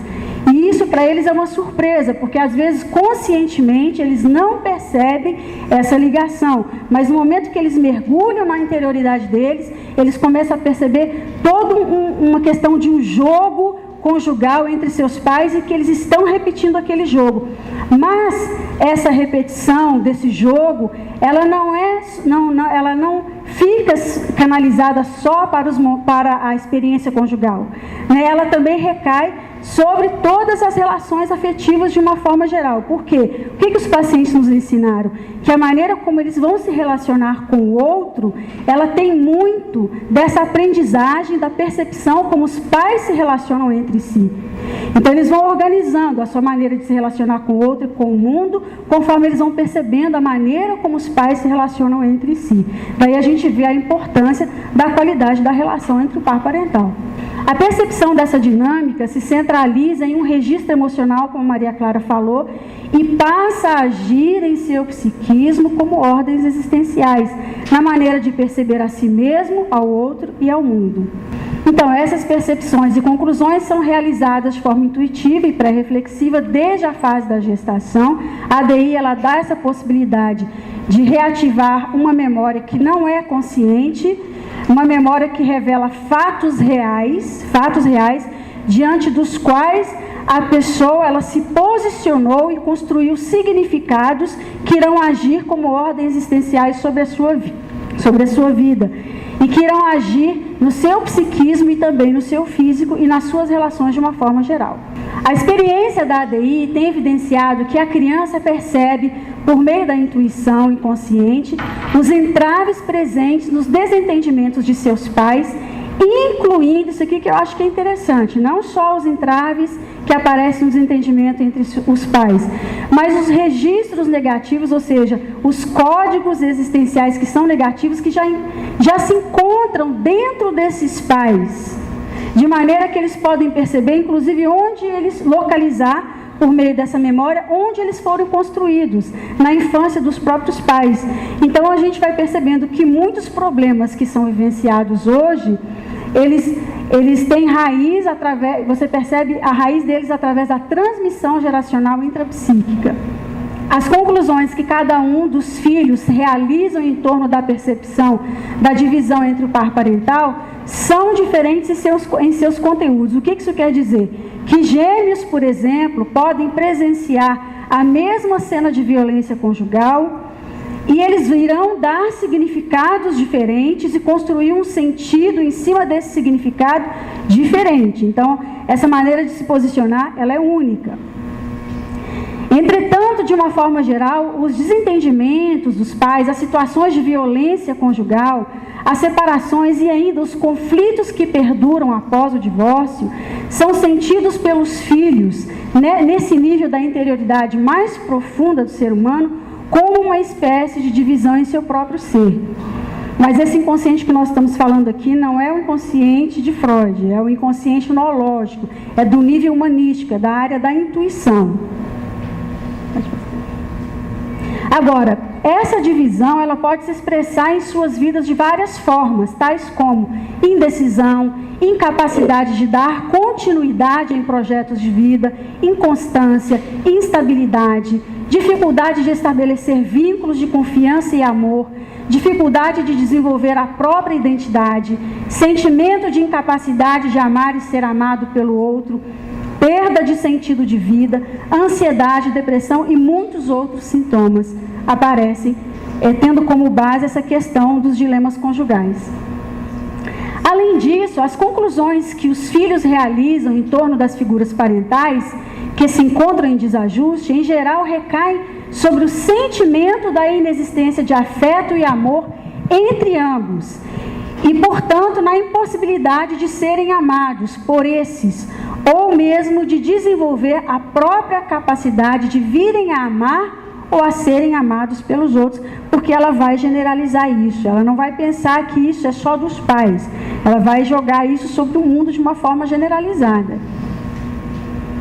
Então, aí a partir disso, a percepção de si mesma é alterada por uma espécie de autoconceito ou frase-registro negativa, ou seja, esse autoconceito que a pessoa faz diante de um momento, de um fato que para ela foi um fato sofrido, esse significado que ela faz naquele momento é como se impedisse a pessoa de perceber o seu eu autêntico ao longo de sua existência, de maneira que, diante da liberdade que ela possui, em alguns momentos ela vai ser mais ela mesma, mas em outros momentos, dependendo dos estímulos que acontecem ao seu redor, se isso aciona aquele núcleo central que está presente no seu emocional, ela vai reagir conforme esses significados que ela já estabeleceu naquele momento de vivência que ela sofreu, e aí ela já não vai, isso vai perturbar a percepção dela do espaço onde ela se encontra, a percepção do outro, a percepção de si mesma, por meio desse registro emocional negativo. Então ela vai reagir conforme o sentido que ela deu àquela sua primeira vivência, que é primordial. Então, registros como eu sou inútil, eu sou inviável, eu sou incompleto, eu sou dividido, são exemplos de frases registros, né, que vão agora agir sobre a vida dela, de maneira, às vezes de maneira consciente, mas na maioria das vezes não tão consciente assim.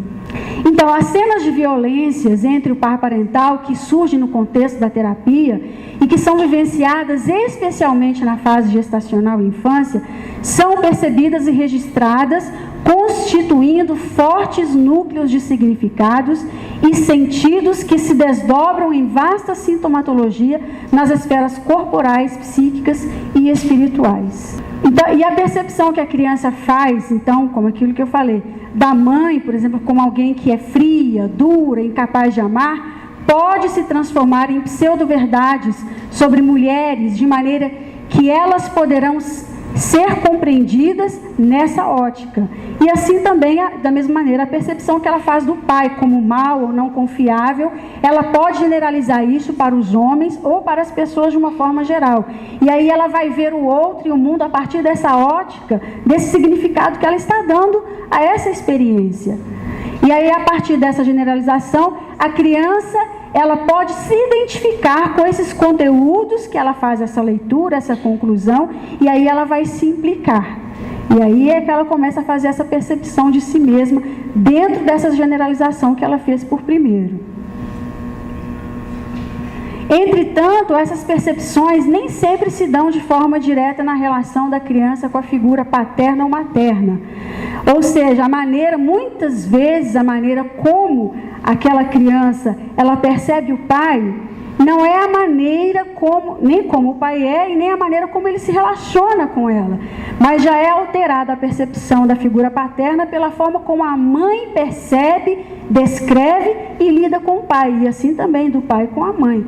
A criança vai ter a percepção dos pais já alterada pela maneira como os pais se veem e se percebem e demonstram isso no cotidiano, no dia a dia. Eu quero passar esse slide, porque o tempo é curto, eu quero passar para o exemplo, porque quando eu for ler o exemplo desse caso clínico, vai ficar mais fácil de vocês irem percebendo como que isso vai acontecendo. Agora, como a Maria Clara falou, é tudo feito através do questionamento a um nível de interioridade muito profundo que o paciente alcança, e que para ele é uma surpresa também. Ele vai descobrindo isso junto com o terapeuta. Então, a fase do diagnóstico e a fase terapêutica, a nossa técnica é toda do questionamento. Nada surge do terapeuta, nenhuma interpretação. A única coisa que a gente faz é perguntar em cima daquilo que ele já traz. Então, aqui, por exemplo, esse jovem, ele trouxe uma vasta sintomatologia que eu não quero dizer, porque ela vem no final. Mas o que ele percebeu lá no 7º mês de gestação? Então, aqui eu estou descrevendo não em forma de perguntas e respostas, não ficaria muito grande. Mas eu procurei resumir a sessão, aquilo que ele foi percebendo nessa sessão. Então, ele se viu no 7º mês de gestação, encolhido, assustado, diante do desentendimento de seus pais. Seu pai havia bebido, era alcoólatra, e chegara em casa quebrando os móveis e empurrando a esposa contra a parede. Então ele vê isso, né? E a sua mãe percebera que, além de estar alcoolizado, ele estivera com outra mulher, o que era perceptível pelo cheiro e pelas marcas de batom em sua camisa. Então, essa era a cena geral. Mas é como a Maria Clara falou, você vai fazendo uma centralização para perceber de todo aquele fato o que foi mais marcante, o que foi mais significativo para aquela pessoa, porque para dois filhos diante da mesma situação, o momento que foi mais marcante, ele não será o mesmo.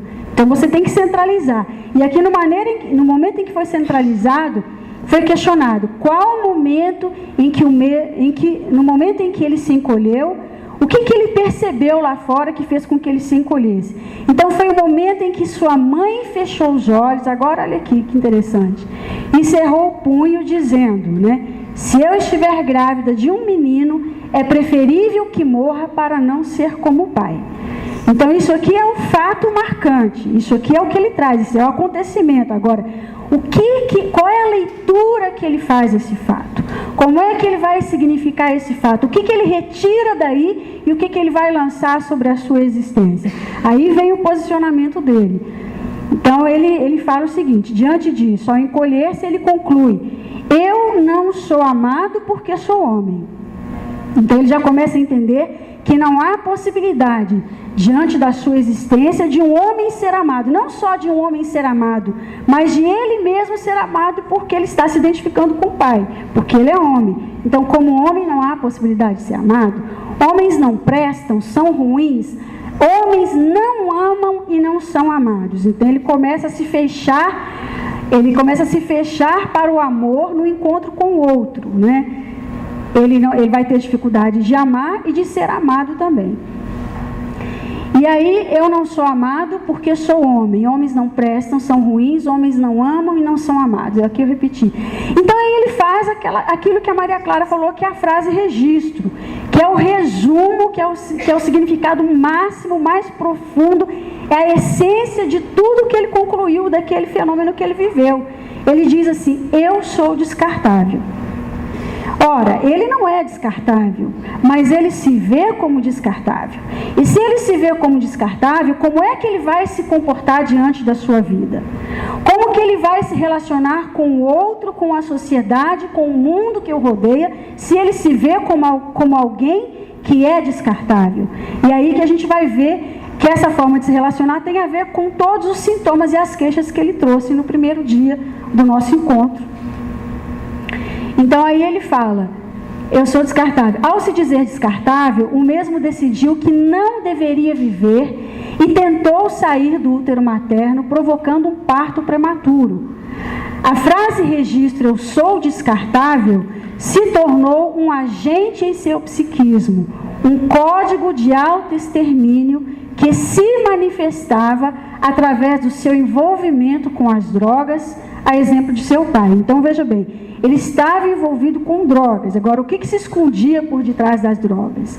Era uma forma de tentar se destruir como homem pela impossibilidade de ser amado. Agora, isso tudo foi explicado por ele, não pelo terapeuta. Isso tudo é a forma como ele trouxe a explicação.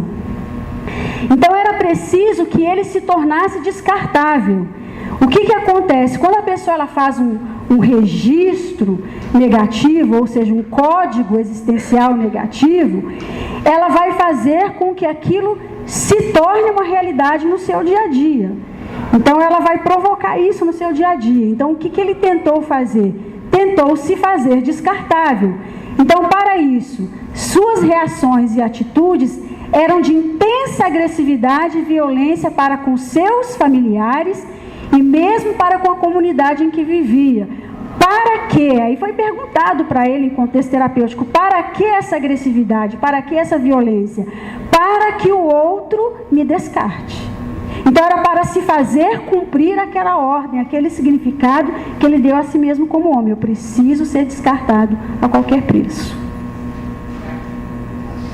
Estou terminando. Está terminando. Os atos e delitos praticados possuíam uma intencionalidade não consciente, ser descartado, não ser amado em qualquer hipótese, ser destruído. Além disso, a mágoa com o pai que bebia e com a mãe que aparentemente desejara sua morte, o impedia de perceber inúmeras vezes os atos de amor desses mesmos pais que a ele foram dirigidos e que ele recuperou momentos onde ele viveu a experiência do amor entre os pais e dos pais para com ele. Porque através da ADI você não vê simplesmente os fatos onde a pessoa teve uma vivência negativa, mas também as vivências positivas. A mágoa com seus pais era transferida para homens e mulheres de todas as idades, independente de possuírem qualquer ligação com o mesmo. Assim, ele se refugiava nas drogas como uma forma de autodestruição e de não sentir a dor de sua existência, porque para existir como homem significava dor. Pode passar. Então, por esses exemplos, nós vamos vendo como que a ADI permite que a pessoa faça ela mesma o diagnóstico em torno dos fatos que a marcaram, possibilitando que ela perceba o posicionamento assumido diante daquele fato, ou seja, como ela significou sua vivência e a organizou em sua subjetividade. Tudo isso por meio da intuição inconsciente, que apreende o todo e ao todo reage. Depois do diagnóstico, você entra na fase terapêutica, ou seja, é necessário desconstruir ou ressignificar ou fazer uma nova leitura do mesmo fato que a pessoa viu. E para isso você questiona. Então a gente não para no momento em que o pai entrou e quebrou tudo. Não para por aí. É preciso questionar o que leva esse pai a entrar em casa, a quebrar tudo. O que leva essa mãe a pensar isso. E todas essas respostas é a própria interioridade da pessoa que vai trazer, por meio de outros fatos que vão explicando todas essas atitudes desses pais que se posicionaram dessa maneira naquele momento que a pessoa viveu. Então, vou resumir o que a pessoa encontrou na fase terapêutica. Ela encontrou um pai, então ele viu por meio da memória não consciente, um pai que no útero da avó, a avó tentava abortá-lo, e ele entendeu também que não havia possibilidade de ser amado, e ele também se entendeu como descartável. Então esse menino ele já estava muito identificado com esse pai. Agora essa mãe, esse pai, aí foi perguntado, mas o que desse pai aciona esse pensamento dessa mãe? De pensar isso, se for homem é melhor que morra.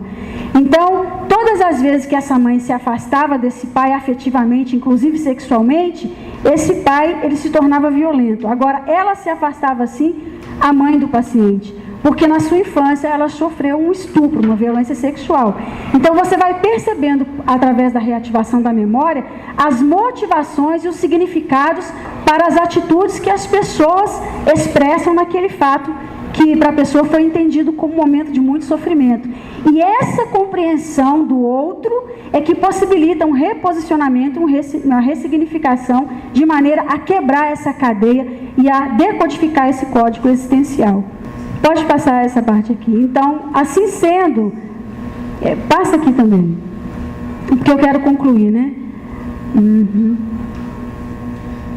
Não, eu acho que na verdade eu já resumi tudo e eu concluí. Eu acho que essa grande contribuição, então, do método ADI-TIP é de possibilitar a pessoa entrar em contato direto com o momento que ela vivenciou e os significados que ela deu a essa vivência, mas também de desconstruir e ter uma nova visão daquele mesmo momento, uma nova leitura e um novo posicionamento diante do mesmo fato, porque os fatos não vão mudar, mas a compreensão dos fatos a pessoa ela pode fazer. Então, assim, eu quis trazer essa experiência para a gente perceber a grande importância da qualidade da relação entre o par parental nessa estruturação da criança que surge no contexto familiar. Eu acho que eu consegui dar o recado.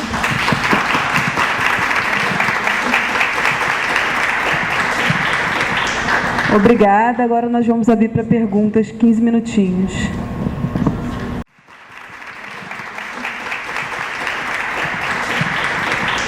Obrigada. Agora nós vamos abrir para perguntas, 15 minutinhos.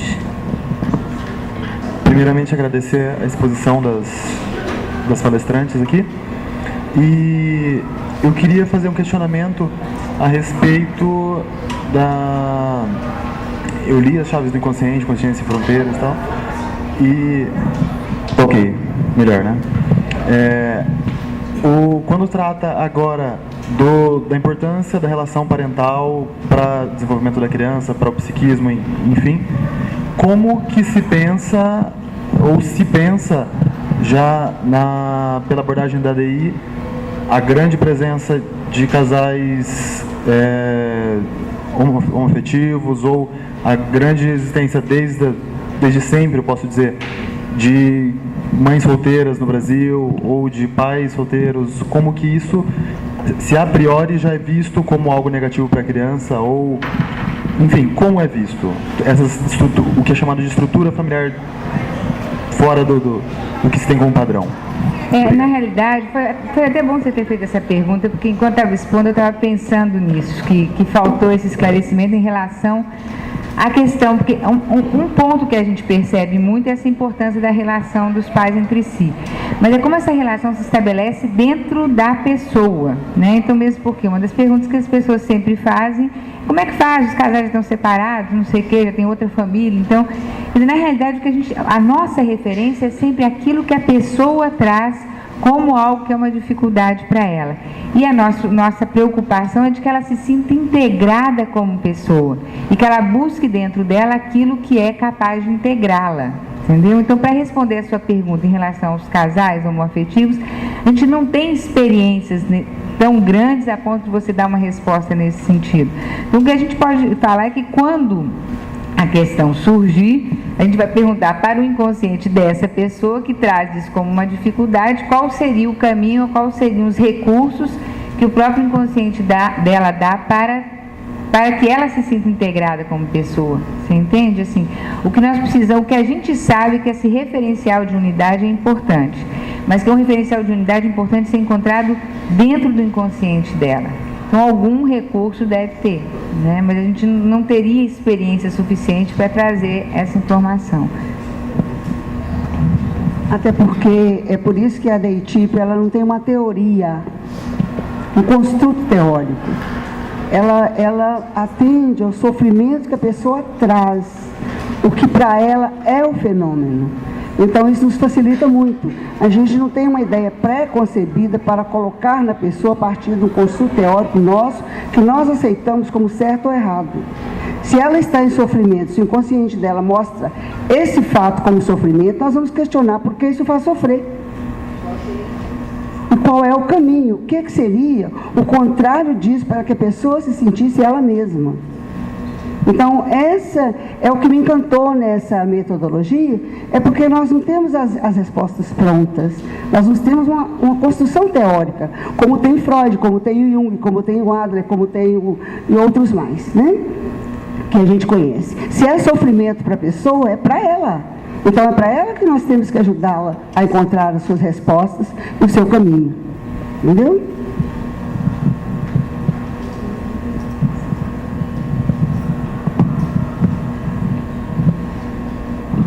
Quer dizer que eu ainda não encontrei ninguém com esse tipo, por exemplo, de relação homoafetiva. Eu ainda não tive isso na minha experiência no consultório ainda. Assim como eu ainda não tive experiência de alguém que foi feito em laboratório, né? De prover. Ainda não. Mais alguma pergunta, gente? Então faço eu. Acho que foi a Eunice que falou. Tem? Tem algum curso específico da especialização da DEI? Olha, essas perguntas assim, mais assim, de informação e tudo, nós temos o Amintas aqui que apagou a luz, todo mundo pensa. Não, então a Amintas tem mais informações sobre curso, sobre formação. O próprio site da Fundacino não apareceu aqui no final da palestra, que foi meio correndo, mas ele tem o cartão, né? Mas para quem quiser anotar é www.fundacinum.org.br, ele vai colocar ali na frente também. E aqui no final, na hora que ela encerrar, a gente está aqui também para prestar outros esclarecimentos assim, mais pessoais, tá bom? Boa tarde a todos. Cheguei um pouco atrasado, então não sei se você mencionou, né, mais profundamente sobre isso. Mas eu queria entender um pouco melhor sobre a questão da transgeracionalidade e, né, essa nova prática. A gente sabe que as primeiras pessoas que falaram sobre transgeracionalidade não eram existenciais, né, assim, mas que é possível fazer uma relação. Então eu queria que vocês falassem um pouquinho mais sobre isso. Não, eu vou falar assim, a gente gosta de responder bem em cima da prática, né? Quando a gente começa, eu não sei até onde você está querendo saber, mas se você quiser, se eu não te responder, depois eu te respondo melhor. O que a gente percebe quando a gente começa a fazer esse trabalho que a gente chama de decodificação, que é a segunda parte da pessoa, a gente vai perguntando até a pessoa chegar no momento do sofrimento, aquilo que ela conclui de si mesma. Aí a gente precisa decodificar. E para a gente conseguir fazer esse trabalho de decodificação, a gente precisa entender qual que é a intenção, quer dizer, qual que é o sofrimento que está ali debaixo daquelas agressividades todas que a pessoa traz como sofrimento, das pessoas envolvidas no contexto. Vamos pensar que, como nós estamos dando muito esse exemplo, por exemplo, o pai agredindo a mãe ou o pai bêbado chegando. Então a pergunta que precisa ser feita é: por que seu pai faz assim? E quando a gente faz essa pergunta, a pessoa responde com um número. Ela fala, por exemplo, 02. E esse número a gente já aprendeu que está dando uma dica de um momento temporal vivido por esse pai, por exemplo, no caso, segundo mês de gestação, que ajuda a gente a entender o contexto desse sofrimento. Então a gente vai na história desse pai, a pessoa traz essa avó grávida desse pai. E isso, às vezes, a gente vai perguntando, às vezes tem uma história dessa avó e desse avô, entendeu? Então o que a gente percebe é que se você for perguntando para o inconsciente, ele traz uma história que vai se repetindo de geração para geração. Então o inconsciente, que eu digo, é a própria pessoa, né? Mas ela, pela intuição dela, ela é capaz de trazer esses registros que foram passando de geração para geração, e aí a gente consegue, então, ter uma possibilidade de decodificar esses registros. É assim que a gente faz esse trabalho transgeracional e é assim que ele aparece na terapia, como uma memória inconsciente, como um registro de memória que a pessoa é capaz de ter acesso e trazer em fatos, em conclusões e generalizações. Tá? Eu não sei se eu respondi. Vou completar um pouquinho. Porque se a gente vai falando assim, vocês poderiam entender que a gente vai até o paraíso, né? Bater na porta de Adão e Eva. Mas não é bem isso aí. Né? Não é isso aí. Até chegar em um momento que o próprio cliente diz, onde tem um fato novo, que não é essa estrutura já repetida, é um fato novo. E a partir do fato novo se constroem esses códigos existenciais, que a partir daí eles ficam lá disponíveis como verdades existenciais que vão sendo incorporados pelas gerações que vêm até o nosso cliente. Ou em verdades, né? Então não é ad infinito, é até o momento onde ele esbarra num fato que foi a gênese, foi o início daquela ideia que depois perdura por gerações e gerações e que chega até a pessoa que está conosco. A gente pode pensar como se fossem blocos, né, com conteúdos e significados que vão passando de mãe para filha. Isso vai passando. Claro que a pessoa é livre para se identificar ou não com aquele conteúdo, ou inclusive para colocar um novo ingrediente nesse conteúdo e dar um novo olhar. Não é? Por exemplo, como eu falei, gêmeos diante da mesma situação, um pode se ligar a um conteúdo desses que já vem passando de geração em geração, o outro pode não se ligar. Tem uma liberdade ali no meio. Mas a gente percebe mais, como a Célia falou, como existem os fatos, e os fatos, embora sejam diferentes, eles trazem uma certa semelhança, que é como se você acionasse um botão, né? E diante daquela semelhança vem toda uma ideia, essa ideia que se transmite de geração em geração. Então, exemplificando para você entender melhor, por exemplo, uma paciente que ela tinha dificuldade de viver a sexualidade na vida conjugal, a interioridade dela, no momento que a gente foi perguntando, ela foi se vendo, mas ela não viu que ela teve uma experiência. Ao que tudo indicava, ela mesma achava que ela teria sofrido uma violência sexual na infância. Ela achava isso. Mas não foi isso que veio. Para surpresa dela, veio a mãe afastando-se sexualmente do pai, entendendo o ato sexual como uma coisa nojenta, suja, né, como um ato de desamor. Ela não conseguia, ela separou, dissociou a experiência sexual do amor. Então aí ela se identificou com a forma de pensar da mãe. Então aí vamos ver por que a sua mãe reage assim. Aí vem o número da mãe. Mas a mãe não tinha sofrido nenhum abuso sexual. O que apareceu foi a avó dela fazendo a mesma coisa. E aí, nessa busca, a bisavó tendo o mesmo gesto de se afastar e pensando não só negativamente sobre o sexo, mas sobre os homens também. Então era toda uma forma de ver os homens e de ver o próprio ato sexual de uma forma negativa, que foi construída muito antes. E chegou uma certa geração atrás, onde lá houve, nem sempre é isso, tá? Mas nesse caso houve uma história de violência mesmo sexual contra uma mulher que engravidou e aquele contexto todo. Então a maneira, aí ela generalizou sobre o sexo, generalizou sobre os homens, aquela ancestral, e decidiu não mais amar os homens, e afastar-se para impedir qualquer tipo de contato. E essa ideia, na medida que se estabelecia o relacionamento conjugal, a próxima criança que vinha, sempre ia percebendo essa ideia diante do afastamento. E aquela ideia, então, ela ia passando. Mas aí se você me perguntar, mas todos os filhos, então, se ligaram a isso? Não necessariamente, porque aí tem a questão da liberdade.